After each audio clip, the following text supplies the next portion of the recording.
And we're live. Welcome to the All Balls No Filter podcast, live from the cabin kitchen. I'm Zach, he's Brad, Hello there.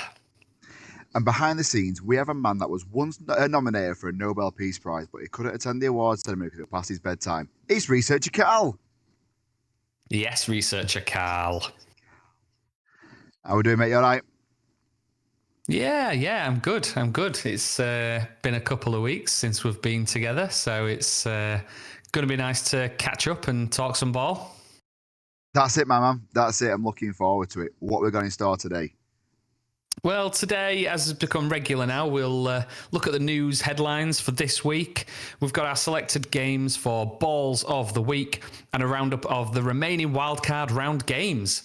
We're going to hit the latest news that's happened over the last few weeks or so while we've been out of action over the holidays, before looking ahead at the Divisional Round. And of course, let's not forget all other balls for the other major stories in the world of sport. So let's get straight into it, shall we, with the news. Looking forward to it, mate. It's going to be a packed episode by the sounds of it. Right, getting into the news. The coaching carousel that's going on. This is dominating the world of football right now. Who's going where? Who's been sacked? Who's getting interviews? Right, let's have a look first through the firings so far for this year, right?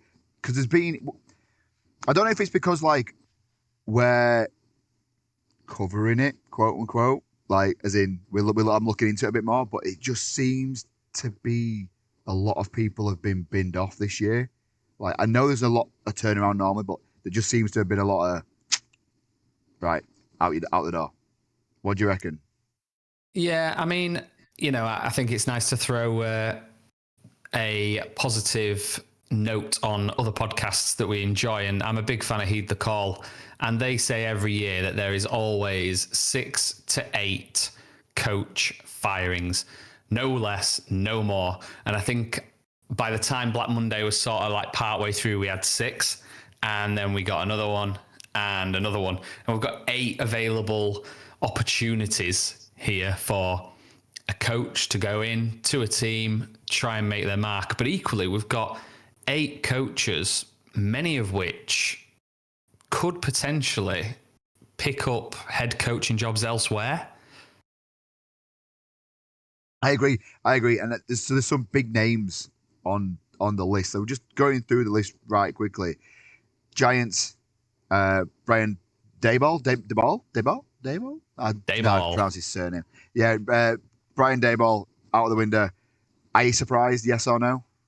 Realistically, no. I mean, the writing was on the wall, wasn't it? Obviously, he went mid-season, so that's been a sort of a dated one. But I think he was probably lucky to be here this season anyway. I think it was kind of a give him another shot with a new QB, and it just didn't work, did it? There was so much buzz around the Giants at the beginning of the season. People forgot that they only had like 2 wins, I think it was, when Daboll was fired. And because of the buzz around the QB, the running back, this dynamic duo, and they kind of gave Daboll a bit of an extended leash, if you like, but the results just weren't there, and they've not been there really, have they? In his time in New York, he had one big season with Danny Dimes, and that kind of, well, we know how that ended, didn't we? But no, not surprised at all. no, same. And there were had some injuries at the start of the year, but other than that, they should have done more with what they had. Moving on then to the Titans have lost Brian Callahan. Again, for me, I'm not surprised at all. I think a lot of the Titans fans will be like seething with the backroom office about how well Vrabel's doing elsewhere, and they binned him off after not doing terrible, but doing terrible for what he was there as such. Yeah, it's not great, especially having that number 1 pick like Cam Ward in the backfield for them as a QB. Not really there to do much with him. Probably a blessing in disguise for the Titans kind of organization now, starting fresh with that generational as what is supposed to be QB in that backfield. I feel like they say that term every year with the new QB, don't they? Generational talent, never been seen before. We had that with Trev, didn't we? And, he's had a great year this year, but it's not always the case, is it, when they first come in? But he has shown flashes.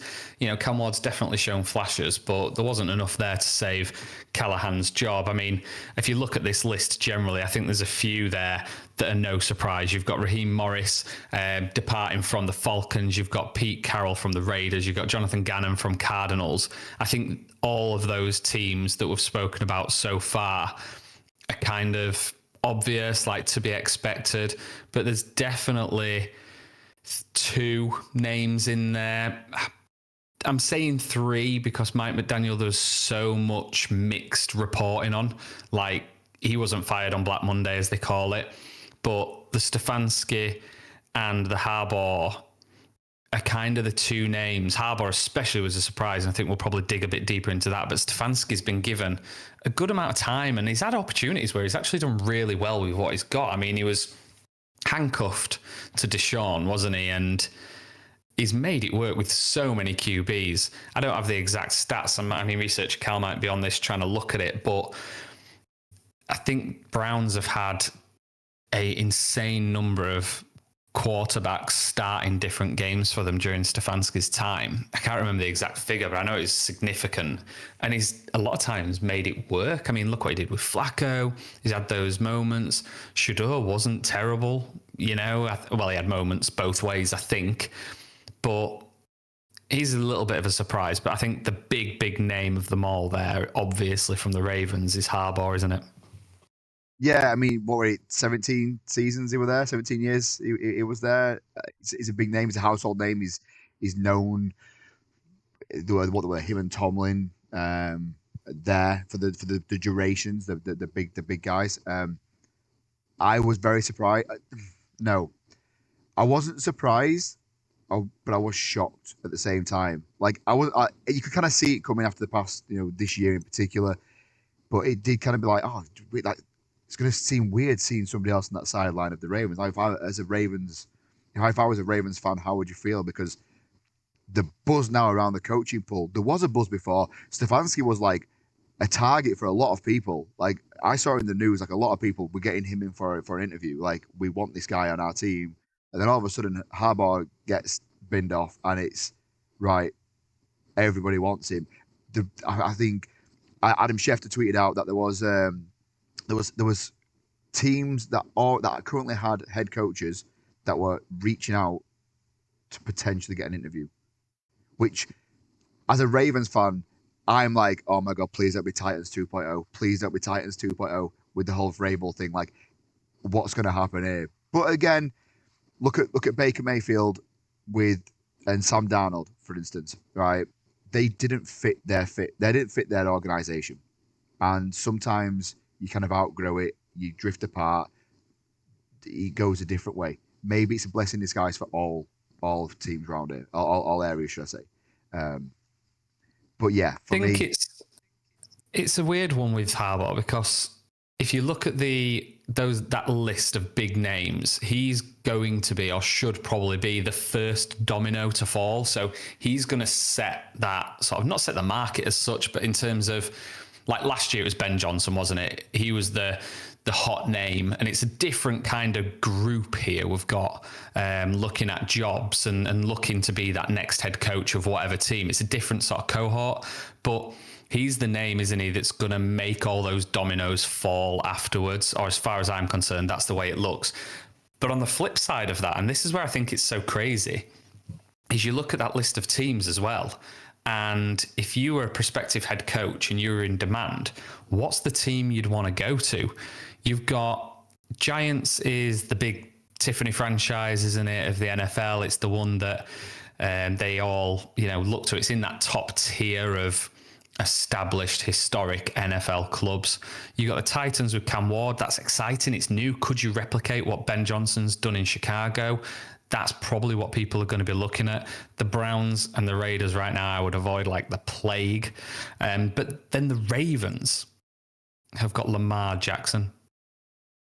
So you've got the Ravens, who on paper, in my opinion, look like probably one of those top teams that you'd want to go to. Who's not going to want to go and coach Lamar Jackson? What is he, a 2-time MVP? And then you've got Harbaugh on the flip side of that, who's won a Super Bowl. He's well respected. He's proven what he kind of needs to prove, although it's probably disappointing he didn't get over the hump with Lamar. He's the guy to do it, really, isn't he? But it's going to be interesting to see how it all pans out. On the counter of the Ravens side of things, as much as I agree, 2 years ago, if this had been available 2 years ago, has Lamar been Lamar this year? No. Has Lamar been riddled with little injuries throughout the year? Yes.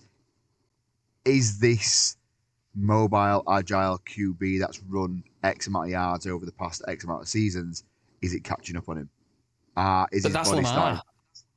Yeah, correct. But this year he seems to have every other week he's missing training, through something. And as much as I by the way, I fully agree with you. If I'm a head coach in here, there's two teams for me that I'm stepping up for here, and it's the Ravens and the Dolphins.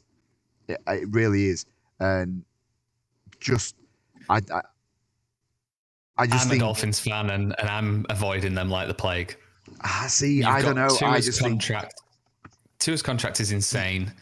The cap situation is insane.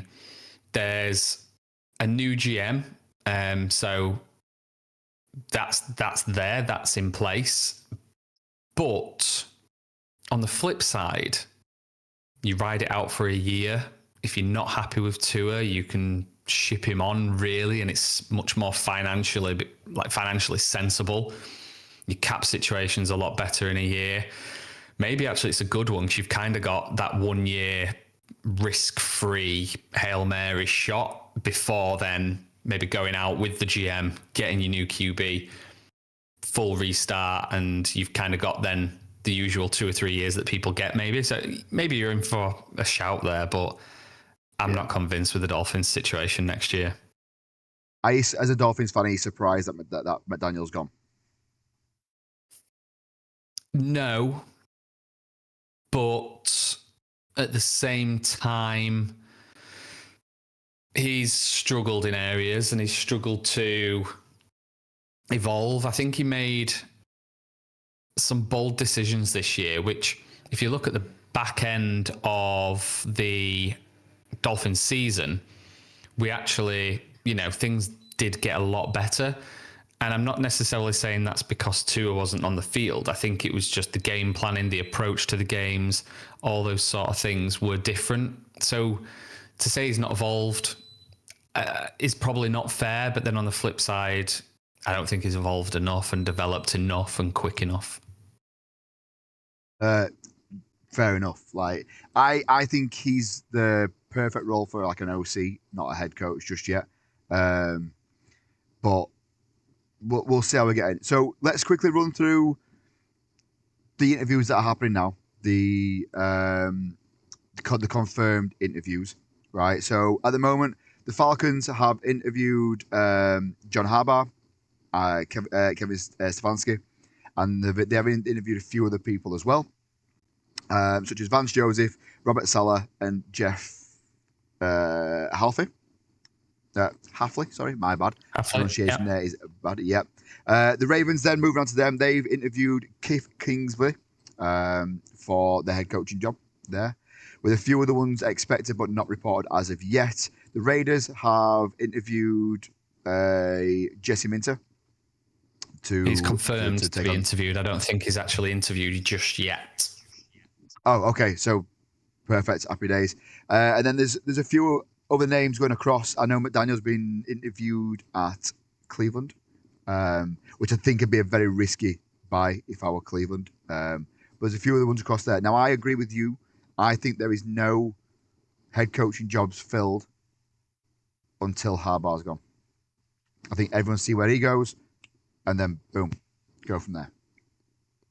Yeah, I think you're right. He's the domino, isn't he? And I think on the McDaniel thing, I think it's an interesting one because the Browns is just going to be in another worse or a similar situation to what Miami would be next year. Anyway, I think they've got a really weird situation. They've got, I guess the QB situation's a little bit different, but there's no clear direction there. But I think he has probably got in my opinion, would be better to regroup and kind of do what Cliff Kingsbury did. He went away, he built back his credit, and Brian Flores for that matter, just on the other side of the ball, went away, got that respect back as an OC or a DC in the case of Brian Flores, and now is again pushing for head coaching jobs. Flores is another name that keeps coming up now and then, but he's got the whole weird situation with the NFL and the lawsuit and things like that, which people say might keep him away from a job. But there's a lot of potential candidates. I don't think the names are as big and buzzy as last year, but there's potential there. McCaffrey's been linked to Giants as well, and Mike McCaffrey, he's also been linked to the Giants somewhere along the lines as well. But yeah, so there's quite a few names floating around. There's quite a few jobs to be had, and like you say, there's a few sought after places having them, not just the picks, but having the young QBs as well. So, right, happy to move on to our balls of the week for this week, mate. Yeah, let's do it. Let's get to the balls of the week. Sweet, let's go.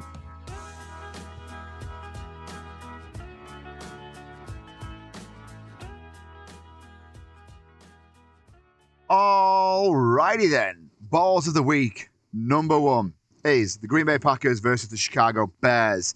The Green Bay Packers 27, Chicago Bears 31. Now, what a game this was, okay? The Bears didn't come out exactly firing. 2-6 on fourth. I mean, fourth down attempts, happy days, great to have going it. But they tried 4 in the first half and succeeded once. Okay. Ben Johnson, his mind works in. I'd love to sit and just have a look at what his mind's doing, because his mind works in absolutely magical ways. They were down. I've got my notes down here. They were down. Oh God. Oh dear. They were down. Oh my God, I've had a right. Jeez Louise. They were down a big score. 21-3, was it? 21-3. 21-3. They were down at half time. I could not find my notes to save my life. Down 21-3 at half time, and then came back through to outscore them by 25 points in the in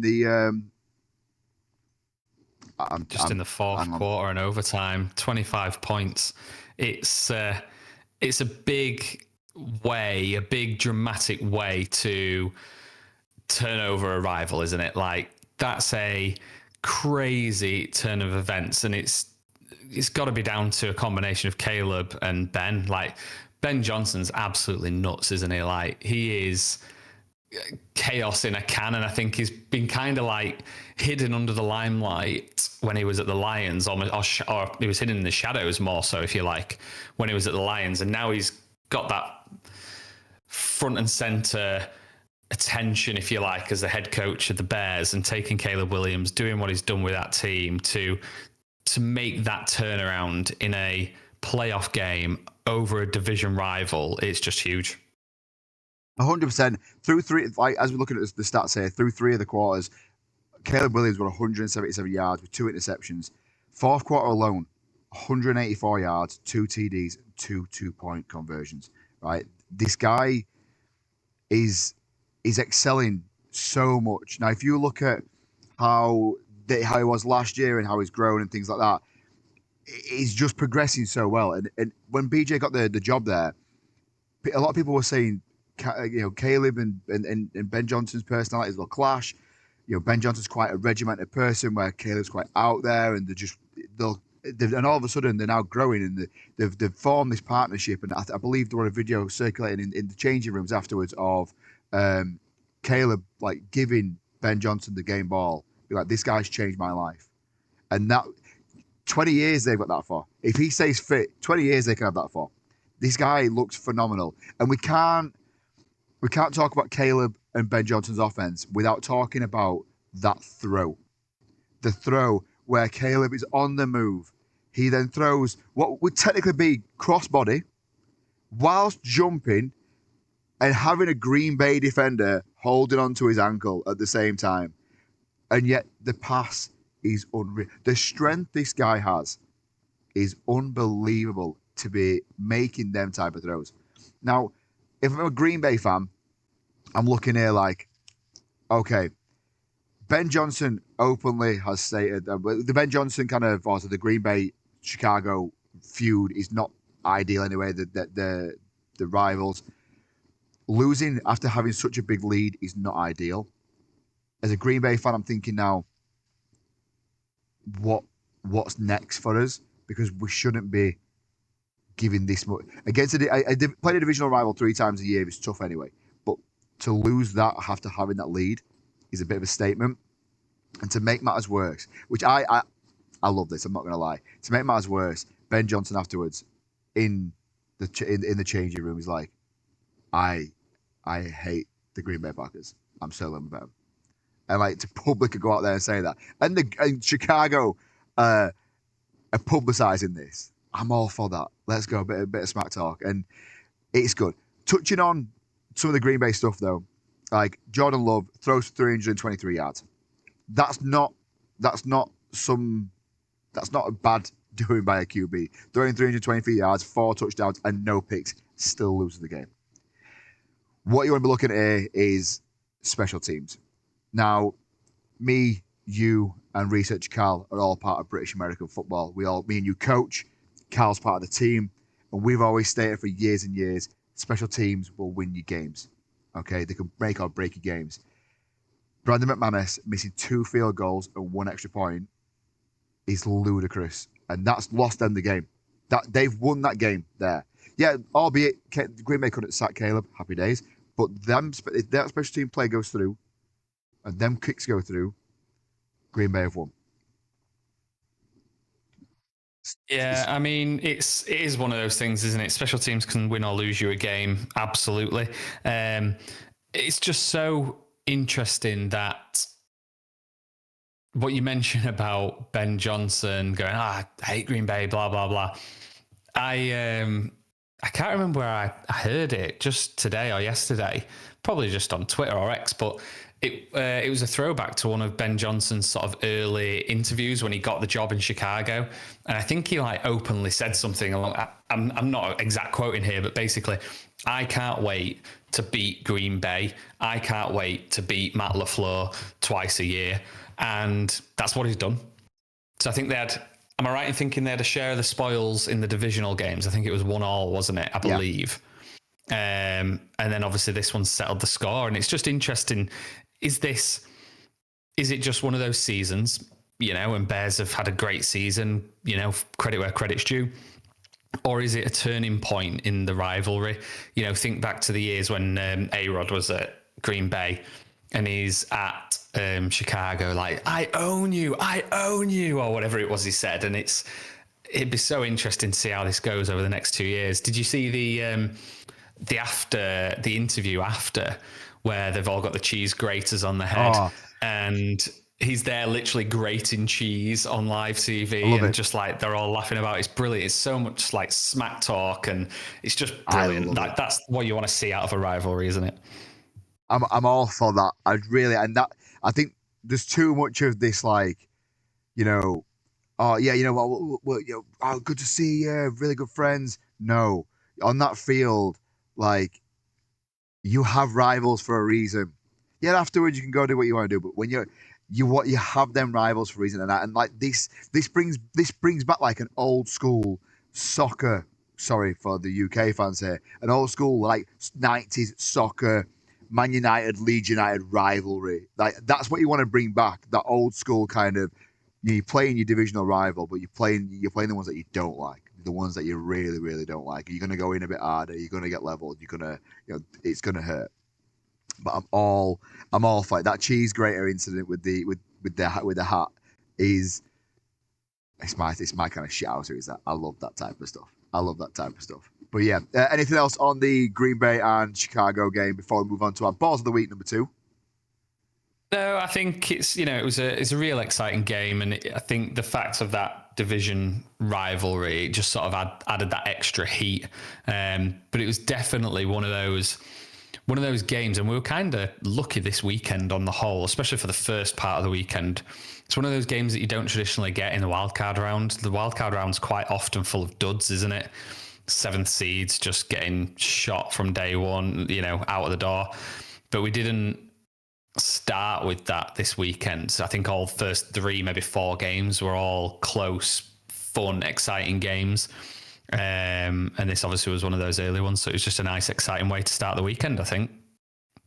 I agree. I think the entire so far, just this weekend has been fantastic. I want to say there was a stat knocking about somewhere that there was the most amount of fourth quarter turnarounds or comebacks and things like the points scored, something along the lines of I should have researched that more, to be fair. But I heard a stat about that, and it was something. I think the first 3 games. Forgive me if I get this wrong. I'm sure the first 3 games of the wild card weekend, or 3 out of the first 4, the team that was winning at the 2-minute warning were the team that lost, which is crazy to think about in playoff football. It's mad. These are supposed to be the best teams out there, and it just shows that regardless of the scoreline, it's not over until it's over. Okay, let's move on to our balls of the week number 2. Your game, this, Brad, even though you've saved my ass in that last one. So let's go. Yeah, Buffalo Bills 27 beating the Jacksonville Jaguars right at the end there with a score of 24. A real thriller, a weird game. I think it's one of those games of 2 halves. But I think this was the game that I think if you look at the odds and things before this game, you were getting a real mixed bag. I think I looked at one bookmaker who had Bills as favourites, the other one had Jags as 3-point favourites. It was so close and so back and forth. And you've got two narratives here, or not maybe 2 narratives, but 2 things at play. Obviously, Jags had the home field advantage, winning their division. Obviously, Bills came second in the East. So Jags had the home field advantage. It's Florida. Not quite at the height of the season, but it's Florida regardless. You got the humidity there. It looks like a beautiful day at times. But the real narrative there that you had before this game was Buffalo's last playoff win was in 1992 on the road, which is crazy, really, when you think about how good the Bills have been in periods, especially over the last 5, 6, 7 years. They've really stepped it up. But I think what they have had is a lot of the time they've had home field games. And then when they've gone on the road, whether it be KC or the Bengals, they fell short. So this one was a weird game because Jags had to prove a point. They ended the season really, really strong. And I probably didn't give them the credit they deserved when we first started this podcast in December time. And a friend of mine's given me a lot of stick for that as well. One of our good friends, a Jags fan, he's given me a lot of stick about that. So this is his shout out. This is his apology that he's been asking for. But this game was one of those games where they really could have done it. They really could have beat them. And I was literally on the end of my seat watching this. I know a few of our friends, they all got together at the local pub. They were watching it together. Unfortunately, I was just at home watching that. But I felt the tension and the atmosphere. And I could just see our friends who are Jags fans, like I could almost visually see their nerves. And I wasn't even there. But Josh Allen did Josh Allen things, didn't he? Like, it infuriates me because he's in the East with the Finns, but he fought off injuries. That tush push. Sorry, I'm going on a crazy tangent here, but the tush push, which is ironic because Sean McDermott wanted to ban it, but the tush push to get the first down, and they ended up 10, 11 yards, nearly scoring a touchdown. I think it was given potentially as a touchdown originally, or it looks like a touchdown, but they were 1 yard short. I mean, that's the metal that Bills have got, and they literally that picked him up, didn't they? From Josh Allen. Literally picked him up, drove him forward, put him down. Like, just going on to Josh Allen, there, you mentioned the injuries. I were watching the game, and it blessed that there were blessed there were no red zone on because you can focus on kind of the one game at the time there. Josh Allen nearly broke his leg. What looked like his leg was mangled in ways that's not very nice to see if you're looking at your franchise QB. 2 plays prior to that, he's throwing the ball and he hits his hand on his lineman's helmet. Like, he's in and out of the medical tent. The guy's Iron Man, and I feel the same way as you because we both share him as a divisional rival. I hate him, but Jesus Christ, he's phenomenal. This guy is unreal, and I respect him so, so much. And it pains me to say that he's our divisional rival. But yeah, It's just one of those with him, isn't it? Like, he is the real deal. And I think he gets a lot of hype in the media. And to be fair, he went through it, didn't he? In his early years, he got a lot of stick as well in his first few years, and probably rightly so. He was erratic and he was picked off left, right, and centre. And he still has those games. He still has those games where he's not all that and tries forcing things too much, but you can see him maturing in his game. And I think for them to end that game, I mean, the fourth quarter had 4 changes in leading teams. So 4 lead changes, if you like, just in the fourth quarter, which probably emphasized that back and forth of this game. But the Bills' defense were there, and they probably got the Bills through the game. I mean, the interception at the end of the game was tragic. You know, they had just shy of a minute left on the clock, 3 points down. You could see, you know, that fourth quarter, Trevor Lawrence was locked in and he was marching them down the field multiple times. And you could see it. I was like, they're going to get there. They're at least going to get a field goal. Let's take this to overtime. This is one of those games. This would be great. And it was an awful throw. And it was a really, really great pick by Bishop, I think it was.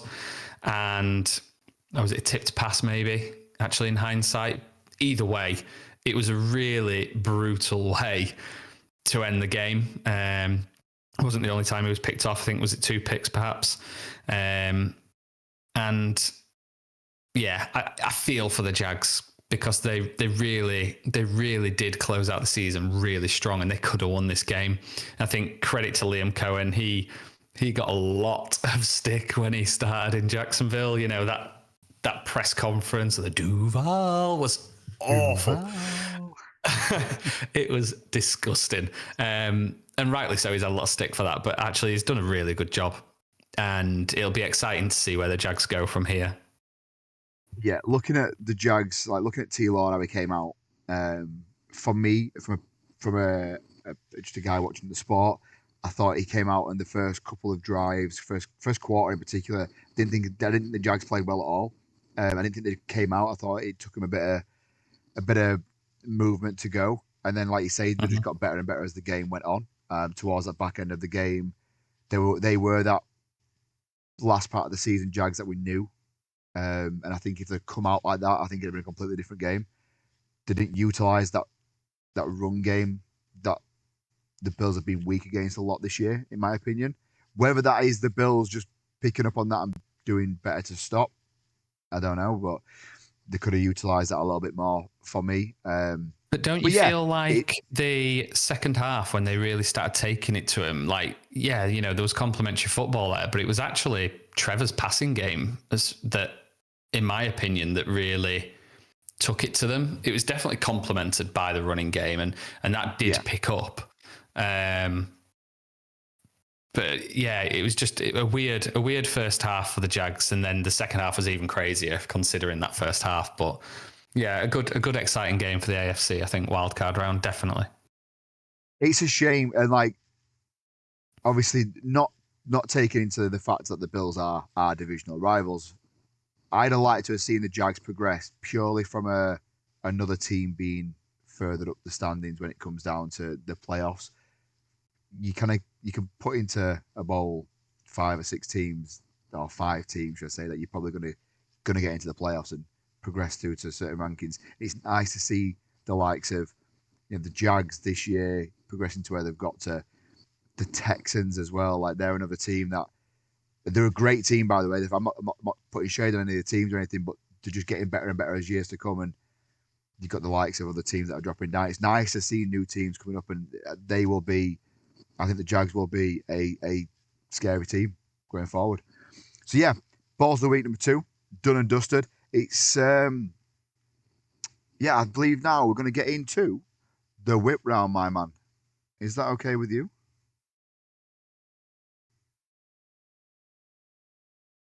Oh, you're muted, Brad.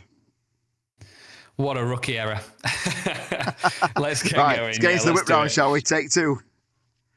Yes, let's get into the whip around. Los Angeles Rams took on the Carolina Panthers, and now we've not featured this as our balls of the week, probably because of, I think, the implications of the two games that we've discussed, the rivalry of Green Bay and how close that could have been for the Jags against the Bills. But arguably, you've got one of the best games of the weekend here. 65 points combined, which is the highest score of the wildcard weekend, I believe. Rams taking it on multiple long drives and quick strikes, just showing that balance there. And that's probably the difference. However, you've got to give the Panthers credit where it's due. Who would have expected the Panthers to hang around with the team that arguably most people are predicting for the Super Bowl? And they really, really sort of displayed how slim margins are in the NFL and especially in player football. This was a crazy, crazy game. Now, I have a little soft spot for the Rams when we're talking NFC, but if the Panthers could have done this, 8-10 Panthers took it to the Rams, probably the best, most complete team in football, arguably, at the moment. It was just a really impressive game by the Panthers. Yeah, fully agree. Absolutely fantastic. We'll move on to the next game within the whip round. That is the San Francisco 49ers 23, the Philadelphia Eagles 19, old school playoff football game. Under 45 points, which is a bit surprising for the two teams that are in there, if you ask me, because they're both quite high scoring teams in there. But it's nice to see a nice little slog going on. The 49ers held the Eagles to under 20 points, which is a major defensive benchmark for the Niners, with how many injuries that they've had in their defense. The San Francisco 49ers also controlled the time of possession, which is just basic playoff football. It's the blueprint of it. Get the lead, control the ball, control the clock, you've won the game. And I know it sounds daft, but that is the bread and butter of it. You can control that clock and you can be in command. You are laughing. The Eagles' red zone struggles were there. And not just red zone struggles, sideline struggles. A.J. Brown coming to blows once again. Is it his personality? I don't know. Where's he going to... Let's just say I don't see A.J. Brown Eagles flying next year. But it puts a bit of a sour spot onto it. But yeah, there's the whip round for that one. Next game, Brad? Yeah, the next game was a bit of a dud, really. The ugly one, as you might want to describe it. So Los Angeles Chargers 3 and New England Patriots 16. I think for this one, for me, New England Patriots definitely had a point to prove. So I believe, and I'm dying on this hill. New England Patriots have still yet to play a genuinely good football team. Los Angeles Chargers are not a genuinely good football team. They are broken. They are upside down. Herbert tries to do it on his own at times. Their receivers just didn't really appear in this game, but they do, on counterbalance to that, have like one of the sixth or fifth ranked defense in there. And it showed a little bit. Patriots were held to 16 points, but the Chargers struggled. They really struggled on third down. They couldn't get any sort of rhythm going. And I need to see New England actually prove it. I don't feel like they've proven anything yet. They've had the third easiest strength of schedule, I think, since records have began in that way. And it's just continued in the wildcard weekend. So I'm really excited, actually, for next week's games, which we'll get to shortly. But yeah, not too much to scream and shout about with this one. Definitely the ugly game of the weekend for me. 100%. I agree with you as a New England fan as well. I definitely agree with that. On to our last game. Here we have, research Cal, close your ears, please. I know it's a sensitive subject. The Houston Texans 30, Pittsburgh Steelers 6. The scoreline says it all. The Texans absolutely dominated the Steelers there. They couldn't get going. Steelers held to single digits. Absolutely disastrous for the playoff, for their playoff hopes. A-Rod's future, in my opinion, I don't see him coming back next year. I think this playoff is tough. I think it's a tough loss to have. The Houston just scored early, and they were forcing Pittsburgh to have to go for them plays, force them out of their comfort zone, so they had to go on the field and not just they controlled the game back with the scoreline, obviously, but making Pittsburgh having to go for that extra yard every single time, which going up against that Houston defense, which is the best defense in the league, in my opinion, and probably by the stats, I'm not going to quote that because I don't know factually, but in my opinion, they're the best defense by far in the I believe NFL. it is the number one ranked defense. Yeah, and not just that, the balance shows, right? So the scoring drives, the stopping plays with the D, there's clean executions all around. CJ Stroud looked good. I hate saying it, but these boys are good. These boys are good, and I only hate saying it because we play these next round. But yeah, there's not much more to say other than I reckon A-Rod's out of there. Yeah, that's how I see it. That's how I see it. But yeah, so that's the whip round for this week. You got anything you want to say? And I'll touch on the game before we move on to our next little bit, Rob. No, I think we'll. I think I echo everything you say. Pittsburgh have always, not always, sorry, this season they've never been convincing, have they? They've had moments, they've had flashes, but they've never been convincing, and they've definitely been found out by a much better team.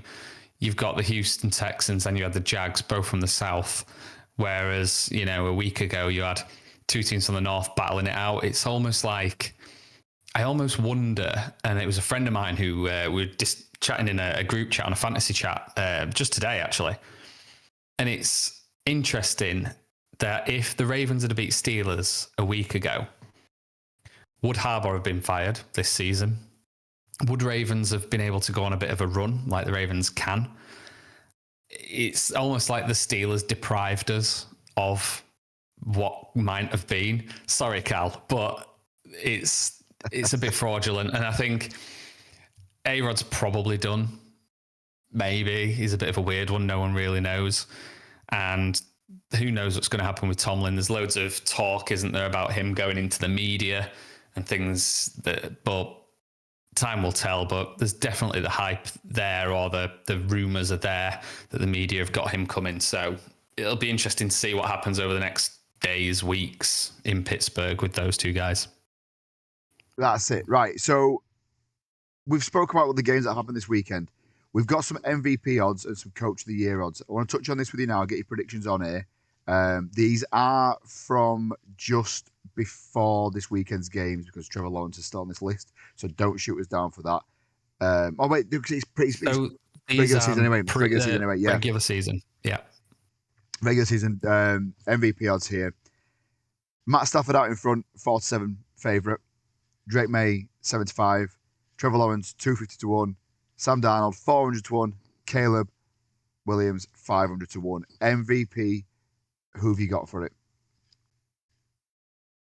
My heart says Stafford probably deserves it. But the cynicist in me kind of thinks Drake May might get it.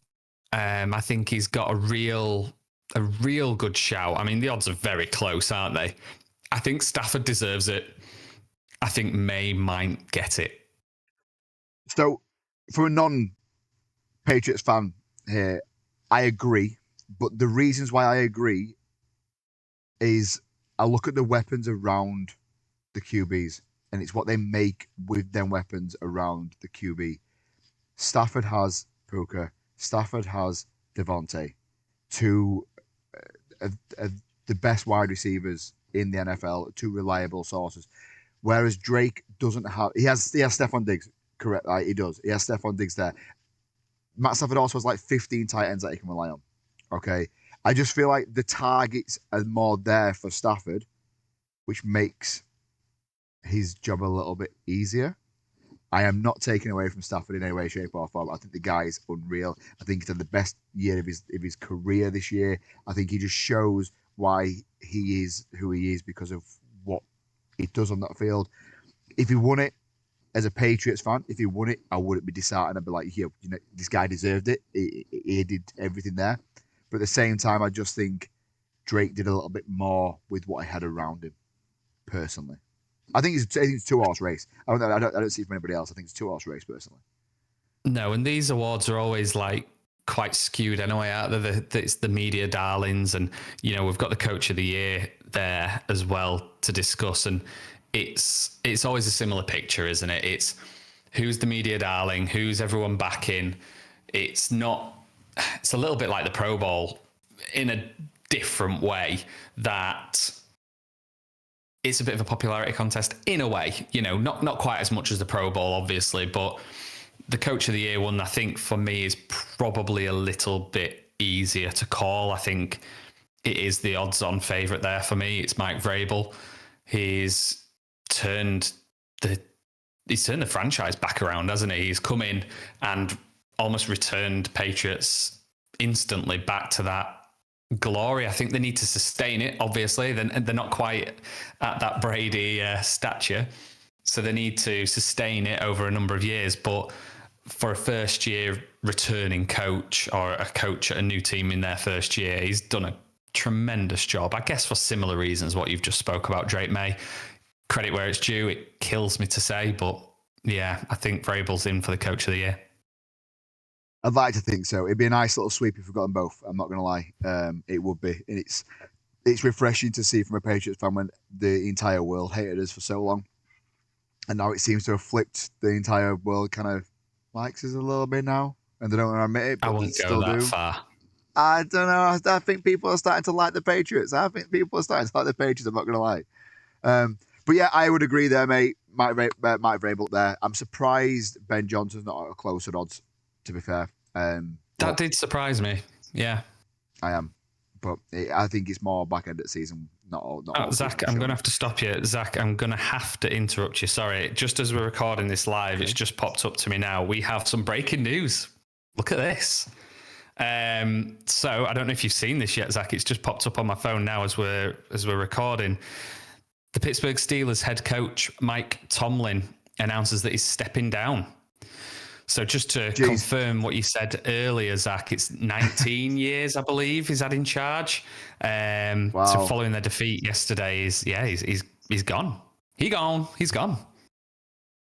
Well, if you'd have said at the start of the year that both Harbour and Tomlin would have been gone at the end of this season, jeez. I mean, look at the AFC North now. You've got Tomlin's gone, Stefanski's gone. Harbaugh's gone. Who would have thought Zach Taylor's the only guy sticking around? Like, that's crazy. Yeah, I know, right? Wow, there's some names knocking about there. Researcher Cal, I know the audience can't see you right now, but just give us your verdict. Thumbs up, thumbs down. Show us your face. Let us describe this to the audio listener. Oh, just big eyes open. Just the big eyes open. I see. Yeah. So is it 17? I swear, how many consecutive? This is on the fly. This, by the way, this kind of caught us off guard here. Cal, how many consecutive seasons has he took you to the playoffs?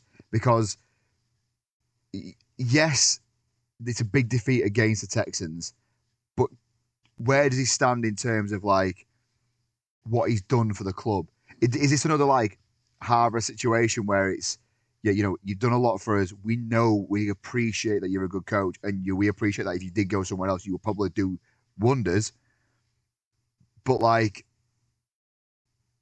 what do you like? I don't know. Is it better somewhere else? I just find this absolutely mind blowing that they've done it now, and who steps into the place right now? Who steps into that Pittsburgh Steelers that Pittsburgh Steelers job? Because I don't see Ayla being there. It's crazy, isn't it? It's really difficult to see, and I think to fill those boots, it's on that level of not quite Belichick, is it? Not quite had that same success, but I'd say they're similar in their characters, aren't they? That they don't quite have obvious people who fit the mold of that franchise. Like when you think of the Steelers, you think of Tomlin. I always remember like the one who was it now? It was the Ravens player running down the sideline, and Tomlin stepped into the field. Was it Jacoby? It was like, I just imagine little things like that when I think Steelers, and it's Tomlin. Tomlin is Steelers. It's going to be a crazy one to actually see who actually ends up being there and filling those shoes.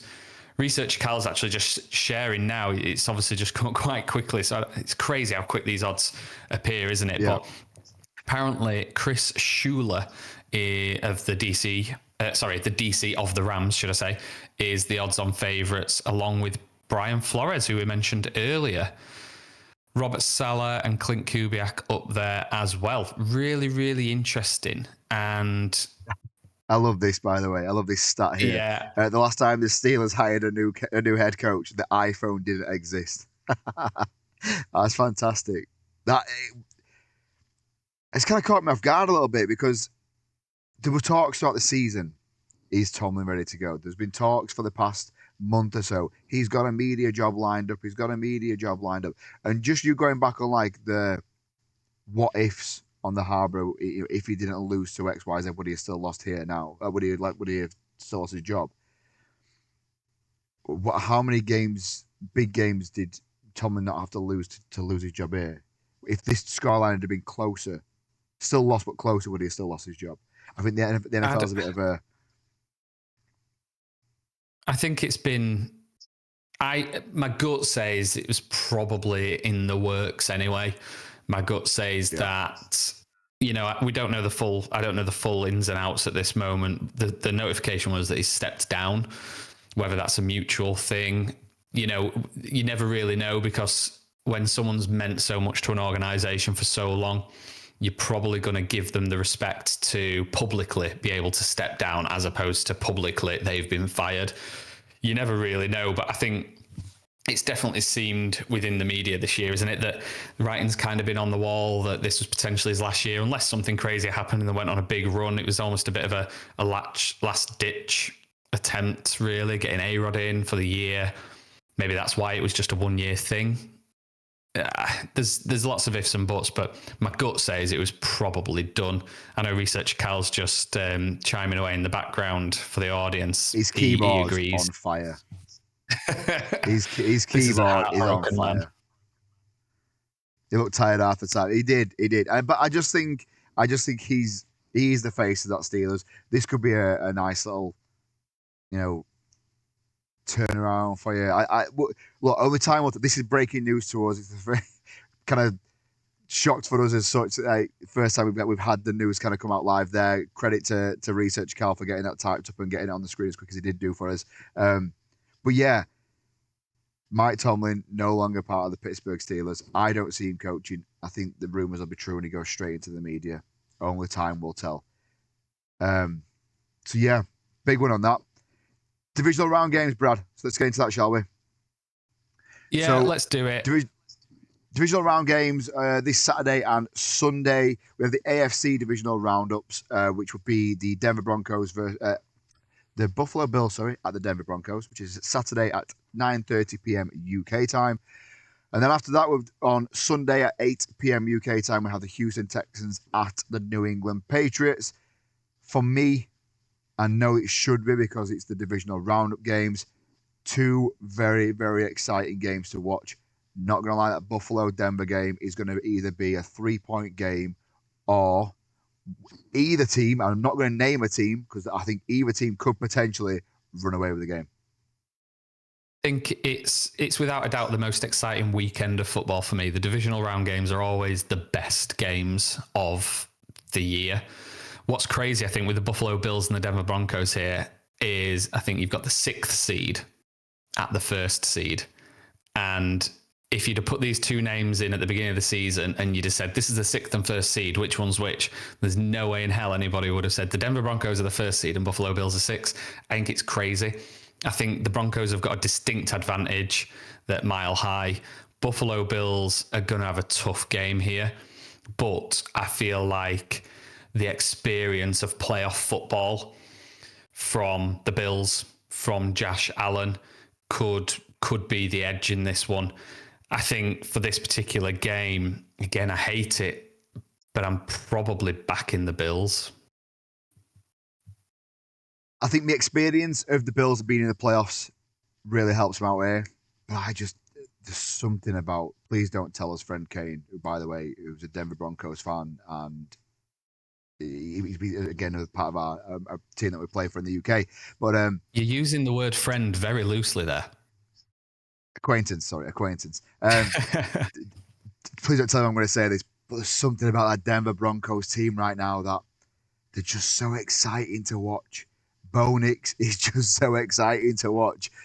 And when he got drafted and when he had this hype about him, I just didn't see it to begin with. And then, I don't know, that draft, that trading for a QB, trading for a head coach, which is not normally done, has paid off so well for him.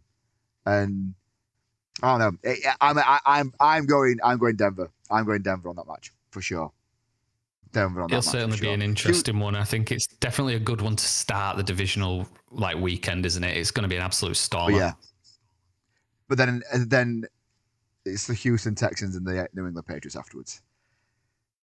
I want to go on record by saying I love my team. I will support my team through thick and thin. But it's been a nice ride. I don't see us progressing any further. No, I've got to agree. I mean, you've got the AFC games starting the Saturday and starting the Sunday slates. And, if we're talking UK times and weird early hours fixtures, but I think you're right. Both are going to be good games, I hope. But I'm sticking to what I've said earlier in the pod, that the Texans are a real football team, and it's the first real football team that the Patriots have played this season. And maybe not the first, but, in a meaningful game where it's really mattered. And I think the Texans are going to take it to the Patriots. I'm going even bolder. I'm going to say that the Texans are going to put up a Pittsburgh Steelers type score against the Patriots. Look, definitely don't want to agree with you. I'm not saying you're wrong, but I don't agree with you because I can't go that far. I can't back against my team and then back that as well. So I'm not going to say you're wrong, but I don't disagree with you. Okay, we're off from there. NFC games then. We have the Sunday 1 a.m. Sorry, these in the wrong order on my screen here. So we have the San Francisco 49ers at the Seattle Seahawks on Sunday, and then we have the Los Angeles Rams at the Chicago Bears. These two, it's hard to say. The Niners Seahawks game for me is one of them where I never expect to see the Seahawks in the playoffs at the start of this year. I think out of all four games, it's the one I've not got the most amount of eagerness to watch. What about yourself on that one? I think it's a weird one because you've got the 49ers who are like a shadow of who they should be. They've got so many injuries. They are banged up to high hell, and yet they are still winning and winning well. But then you've got the Seahawks. Obviously, they had the first round bye, and for much of the season, along with the Rams, have been kind of neck and neck of who is the best team in football. The one thing for me in this game, I'm not a massive Purdy fan, I'll be honest. I think he is far better than his draft. He is Mr. Irrelevant, or former Mr. Irrelevant, and he is far better than that, without a shadow of a doubt. But for me, seeing Sam Darnold as the number one seed of the NFC, taking the team to the divisional round, it's such a redemption for him. And, he had a great season at the Vikings last year, and his last game there stunk. And I just hope, because my gut says the Niners have got this one, I think, but I just hope it's not an absolute stinker for Darnold, because it'd be so good for him. He's a likable guy. Everyone thought he was done after the Jets, and he's had a real nice redemption and he's earned a good contract. He really has. And it'd be nice to see if he does go out this round, which, like I say, I think he might. And maybe he won't, great, but I hope it's a good game for him, and I hope this could be a close one. This could be a close one. I agree. He deserves it. He's definitely shone, and he's one of them examples of moving out of, you might look bad in a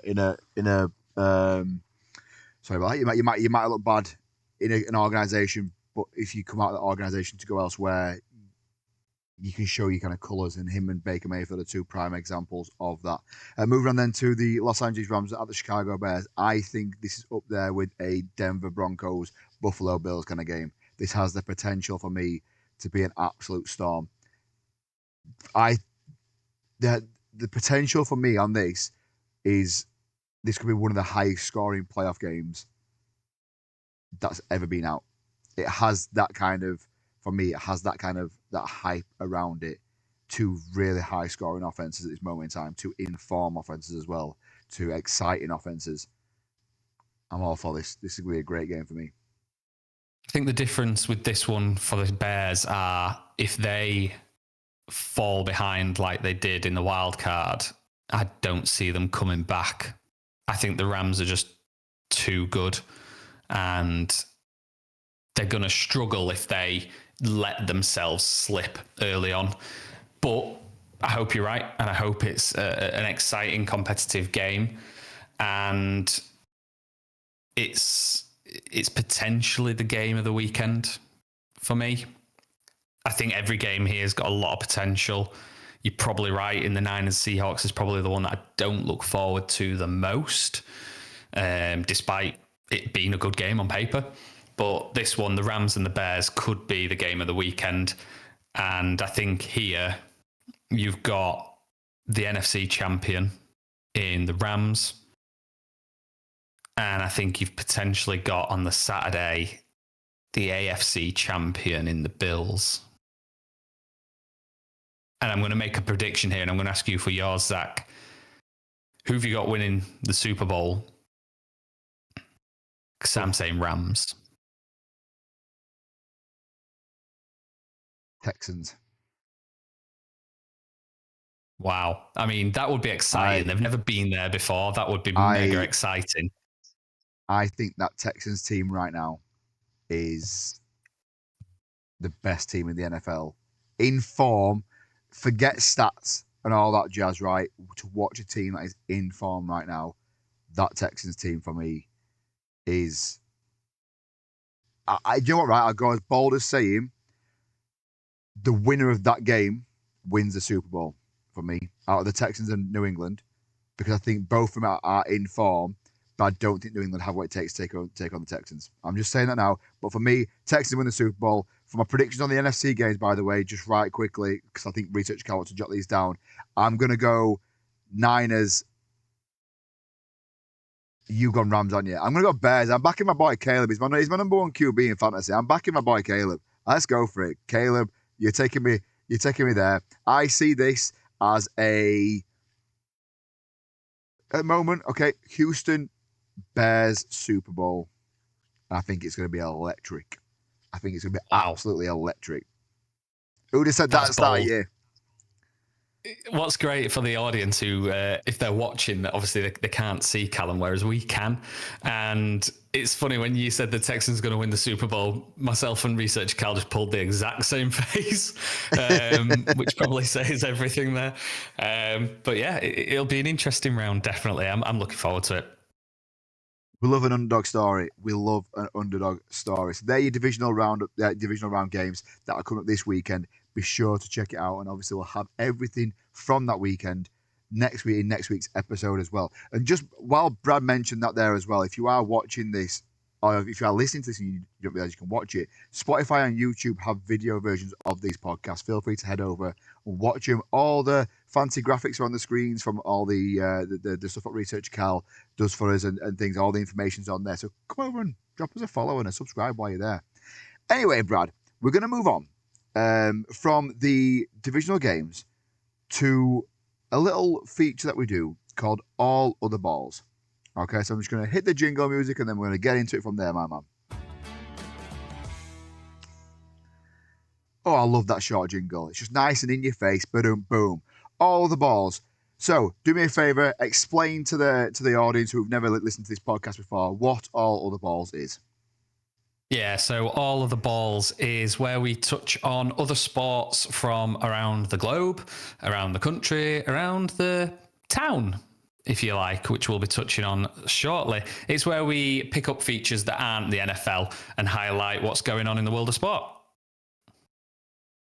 It says where it is where it's on the tin, sorry. And with this, we're going to get into the first All the Balls. My story of the week is Macclesfield. Now, I'm not a football, soccer fan as much. I love watching all kinds of sports. I'll watch it on TV. I don't really follow a team and things like that. But Macclesfield, now, they beat Crystal Palace, who are the reigning FA Cup champions, by the way. They beat them 2-1 at the weekend.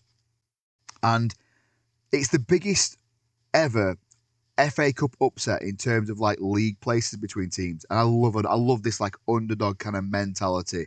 And there were a goal, but two of the goals, sorry, were by a guy called Paul Dawson. Sorry, I'm just looking down my notes here. By a guy called Paul Dawson, who's a motorway supervisor, right? And Isaac Buckley Ricketts, who used to play at Man City, but is now obviously playing part time down at Macclesfield. This is mental. This guy's working on M62, filling pot oils, right? And goes and scores winning goal or first goal. I don't know which one it was. Just the news that I saw come up. Goes and scores a goal in the FA Cup to put his team through, right? That money, that prize money for a small team for like Macclesfield going up into the next round is club change. It's mental for him.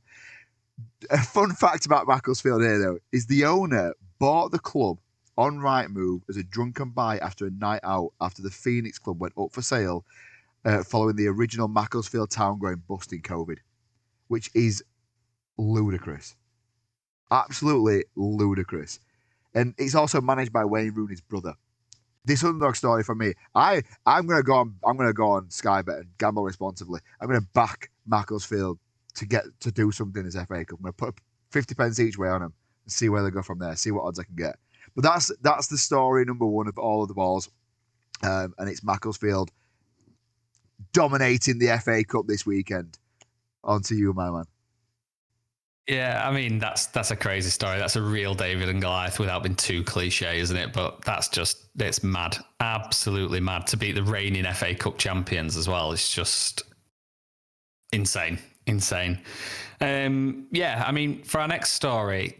Going to bring this one much closer to home, actually. So, Zach, I know you will be aware of this, but for the audience, Zach and I are big rugby league fans. So, growing up in a mining town in Yorkshire, you kind of bleed rugby league, and being a Castleford Tigers fan myself, you form not attachments as such, but the rugby league community is a real family community. Like you can give banter to other teams. You've got your rivalries and you'll give them all the stick at the games, but you don't really tend to get the actual hatred as such. And you don't get the venom that you get between fan bases, maybe in other sports, such as football, for example, soccer.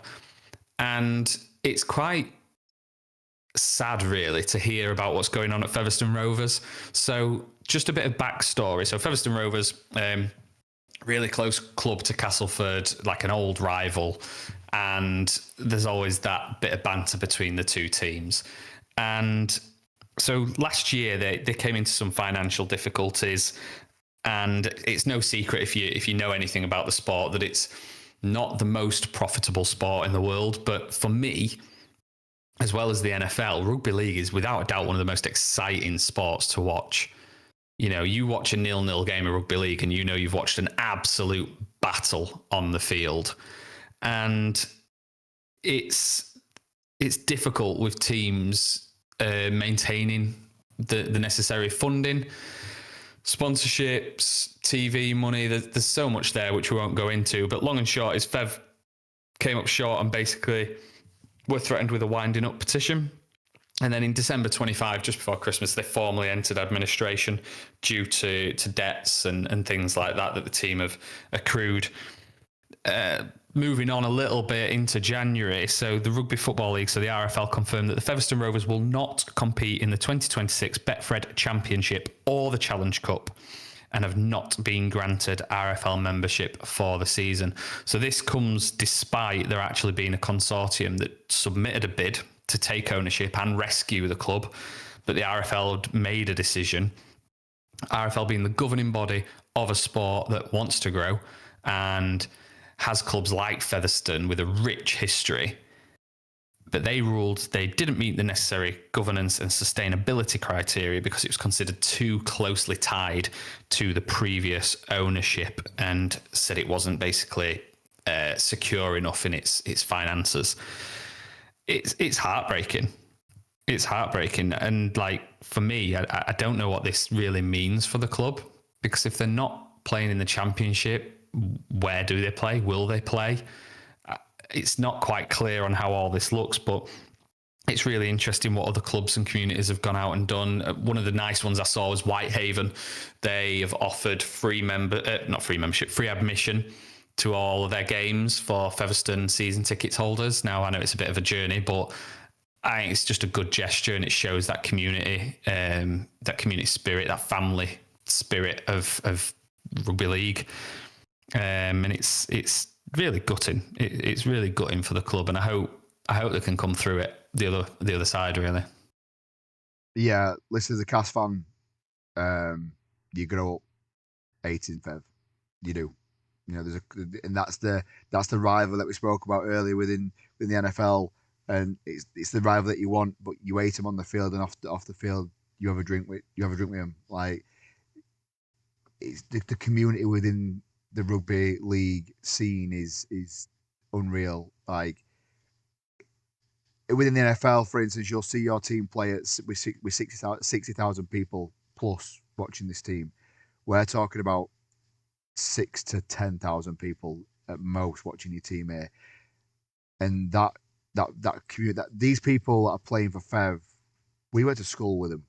There's professionals. It's a professional sport, but because of the upbringing that they have, the way we have, you play rugby at a young age. There's a strong chance you can get into professional sport that way.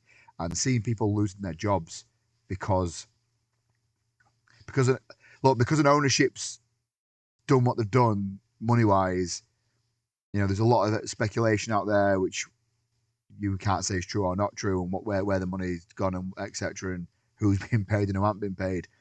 But on the outside, it looks shit, and it is shit for a lot of people that are going there to try and earn a wage. And now these guys that were earning a wage for the family have no longer got clubs to play for. And they're a championship team, so it's got a lot of players that are either back end of their career or just not good enough to go to that next level of the Super League.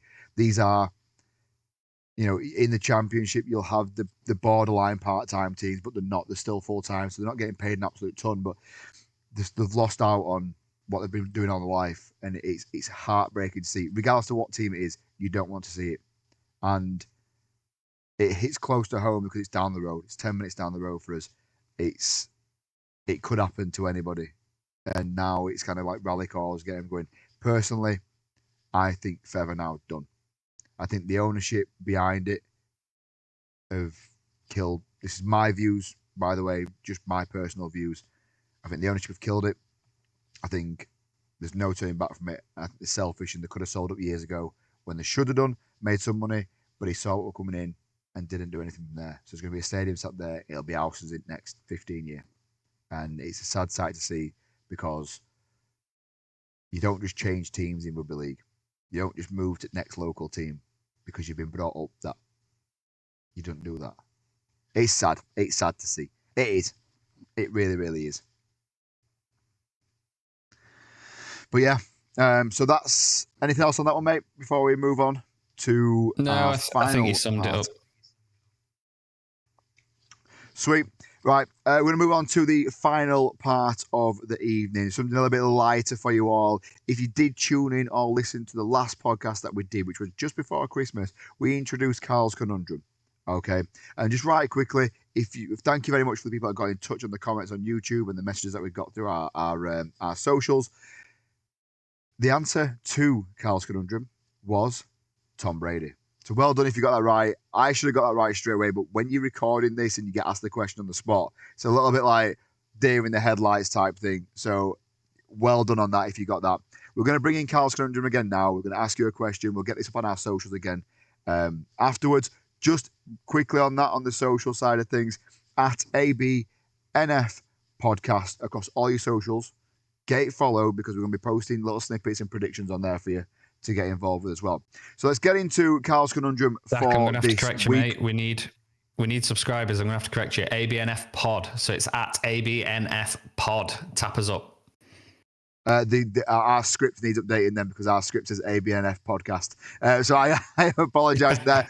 At ABNF Pod, go over there, hit like, hit follow. Please help us. That would be fantastic. Right, so Carl's Conundrum for this week, including trade-ups, which two NFL teams have held the first overall pick in the NFL draft the most times? So including trade-ups, which two NFL teams have held the first overall pick in the NFL draft the most times? Now, just a Scarborough warranty here, guys. I'm talking to you. Don't cheat. Just get involved. Just put your answer down below what your gut says. We've all got Google. We're all not using it. All right? Right. First NFL, first round pick. There's an obvious answer to me, but it's a modern day biased obvious answer. And it's the Cleveland Browns. But I don't think it's right. I don't think it's as obvious as you think. I mean, you've got your teams who've been in like purgatory for years, haven't you? But if you look at the history of the NFL, teams go through waves. This is a tough one. I'll be interested to see what the answer is next week for sure. Do you want to give an answer now or do you want to wait? No, let's wait till next week. Let everyone get stuck in. Get your answers on the comments. Follow us on Instagram, Twitter, YouTube, subscribe. Get the comments in there. Share what you think. Carl's Conundrum, including trade-ups, which two NFL teams have held the first overall pick in the NFL draft the most times. And we'll pick it up next week. How's that sound? Perfect. Right. And then that's us done. That is us done. It's been a jam-packed episode this week. There's been a few ups and few downs from myself and Brad. Teething problems, but we're getting there. We're sorted. But I want to thank you all very much for tuning in wherever you've tuned in. If you've listened to it, like I said before, you can head over to Spotify or to YouTube and watch the videos. I've got all the nice graphics. Do me a favor, if you are listening to it, just go over and subscribe on both of them if you don't mind. Hey, and if you are watching and you want to listen to this while you're driving, Apple Podcasts, wherever you get your podcasts from, you can listen to the audio versions of this while you're driving. So please just do us a favor. I know it's a pain in the ass and everyone asks you to do it, but just head over, hit like, subscribe, give us a rating, leave us a comment. It helps the algorithm out so much for us. We just want to keep having fun. So yeah, if you can help us out there. And at ABNF Pod across all your socials, get involved. Any final words before we get out of here, Brad? Thank you, ladies and gentlemen. It's been emotional. We'll see you next week. Goodbye.